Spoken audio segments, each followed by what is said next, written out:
Hello guys හැමෝටම සුබ දවසක් වේවා.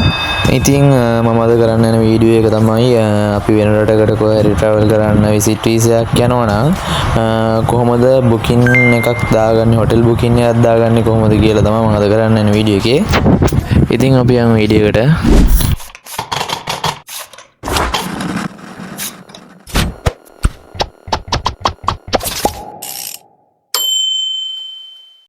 ඉතින් මේකේ තියෙන හොඳ පැත්ත මොකද්ද?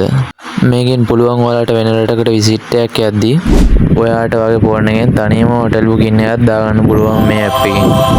ඔයාලගේ ෆෝන් එකේ Play Store එක ඕපන් කරගන්න. ඕපන් කරගෙන ඉවරලා මෙතන සර්ච් බාර් එකේ සර්ච් කරගන්න booking.com කියලා. මේ තියෙන ඇප් එක. ඉතින් මේකට රෙජිස්ටර් වෙන්න නම් ඔයාලට පොඩි දේවල් ටිකක් කරගන්න තියෙන්නේ. මම මේක මේ විදිහට ඩවුන්ලෝඩ් කරගන්නවා. ඉතින් ඔයාලා ඒජන්සියක් කරා විසිට් වීසා එකක් යනවා නම් සමහර ඒජන්සි වලින් ඔයාලට දීලා තියෙනවා ෆ්‍රී හොටෙල් බුකින් එහෙම ෆ්‍රී දීලා තියෙනවා.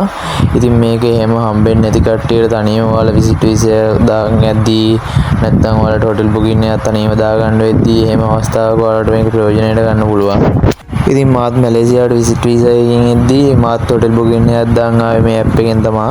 එහෙම කිසිම ඔයාලට බය වෙන්න දෙයක් නැහැ. අනිවාර්යෙන් හොටෙල් බුකින් එක වැටුනොත් එහෙම ඔයාලා බුක් කරොත් හොටෙල් බුකින් එක ඒක අනිවාර්යෙන් බුක් වෙනවා. බය වෙන්න දෙයක් නැහැ ගැන. ඉතින් තව දෙයක් තියෙනවා ඔයාලා පේමන්ට් එක කරද්දී ලංකාවෙන් ගෙවනවා නම් ලංකාවෙන් ගෙවද්දී ඒ රටේ රේට් එක අනුව කැපෙන ගාන පොඩ්ඩක් රුපියල් 2ක් රුපියල් 3ක් වගේ වැඩියෙන් කැපෙනවා. ඉතින් ඔයාලා ඇප් එක මෙහෙම ඕපන් කරගත්ත පස්සේ මෙතනින් ඕකේ බටන් එක දෙන්න. ඊට පස්සේ ඇප් එක ලෝග් කරගන්න. මෙන්න මෙතනින් ඔයාගේ Facebook account එකට හරි Gmail එකට හරි ඔයා රෙජිස්ටර් වෙන්න.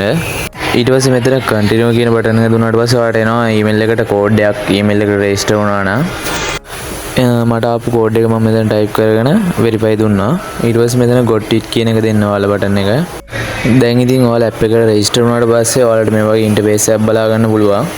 ඉතින් මෙතන තියෙන ඔය මේ ඔක්කොම ලොකේෂන් ටික මැලේසියාවේ ඒවා ටිකක් තියෙන්නේ. මැලේසියා හොටෙල් වල ලොකේෂන් වගේ පෙන්වන්නේ. ඔයාලා මෙන්න මෙතනට ඔයාලට යන්න ඕන රටේ ලොකේෂන් එක ඔයාලා දාගන්න. මම මේ කරන්ට් ලොකේෂන් දෙනවා. මම මැලේසියාවේ ඉන්න හින්දා මම කරන්ට් ලොකේෂන් එක දෙනවා.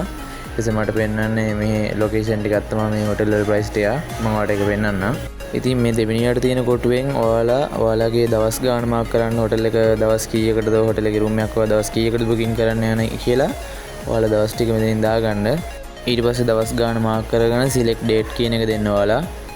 ඊට පස්සේ ඔයාලා මේ තුන්වෙනි කොටුවෙන් මාක් කරගන්න ඕනේ ඔයාලට ඕන රූම් ගානයි ඔයාලා කී දෙනෙක් යනවද පොඩි ළමයි කී දෙනෙක් යනවද කියන එකයි. ඊට පස්සේ ඔයාලා සුරතල් සතුන් වගේ අරන් යනවා නම් ඔයාලට මේ ඔය traveling with pets කියන එකට ක්ලික් එකක් දාගන්න පුළුවන්. හරි ඉතින් දැන් ඔයාලට තියෙන්නේ මේක සර්ච් කරගන්න. ඔයාලා මේ ටික හරියට විස්තර ටික දාලා ඉවරලා ඔයාලා සර්ච් කරගන්න. ඔයාලට යන්න ඕන රට කොහෙද හරි මේ විස්තර ටික ලොකේෂන් කොහෙද කියලා දාලා ඔයාලට සර්ච් කරගන්න පුළුවන් මෙතනින්. සර්ච් කරගත්තට පස්සේ ඔයාලට මේ විදිහට පෙන්නනවා හොටෙල් එක කොහෙද තියෙන ලොකේෂන් එක, ප්‍රයිස් එක කීයද කාමරයකට, ඔන්න ඔය ප්‍රයිස් ටික ඔයාලට බලා ගන්න පුළුවන්. ඉතින් ඔයාලට සෙට් වෙන හොටෙල් එකක් බලලා මෙන්න මෙහෙම ක්ලික් කරලා ඉවරලා ඔයාලට බලන්න පුළුවන් ඒකේ කන්ඩිෂන් එක කොහොමද තියෙන්නේ, ලොකේෂන් එක කොහොමද කියලා ඔයාලට බලා ගන්න පුළුවන්. ඉතින් ඊළඟට කරන්න තියෙන්නේ ඔයාලා හොඳ හොටෙල් එකක් බලලා ඉවරලා ඔයාගේ බුකින් එක දාගන්න. බුකින් එක දාගෙන ඉවරලා ඒ ප්‍රයිස් ටික පේමන්ට් එක කරද්දි මම ඔයාලට කිව්වා පේමන්ට් එක කරද්දි පොඩි ගාණක් වැඩිපුර කැපෙනවා කියලා රුපියල් 2ක් 3ක් වගේ. ඒ රටේ රේට් එකත් එක්ක තමයි කැපෙන ගාණ කැපෙන්නේ.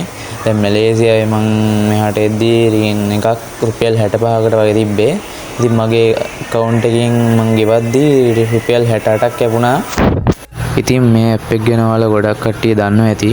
ඉතින් මම මේ වීඩියෝ එක කරේ තාමත් මේ ඇප් එක ගැන දන්නේ නැති කට්ටියට. ඉතින් ඊට පස්සේ ගිනි ගණන් වලට හොටෙල් බුකින් දාගන්නවට වඩා ඔයාලට හොටෙල් බුකින් එකක් දාගන්න පුළුවන් කැමති ගානකට බලලා ඉවරලා. මම හිතනවා අද කරපු වීඩියෝ එක ඔයාලට තේරෙන්නේ නැති කියලා. ඔයාලට මොන හරි තේරෙන්නේ නැති දෙයක් තියෙනවා නම් පහලින් කමෙන්ට් එකක් දාන්න යන්න. හැමෝටම සුබ දවසක් වේවා. Thank you.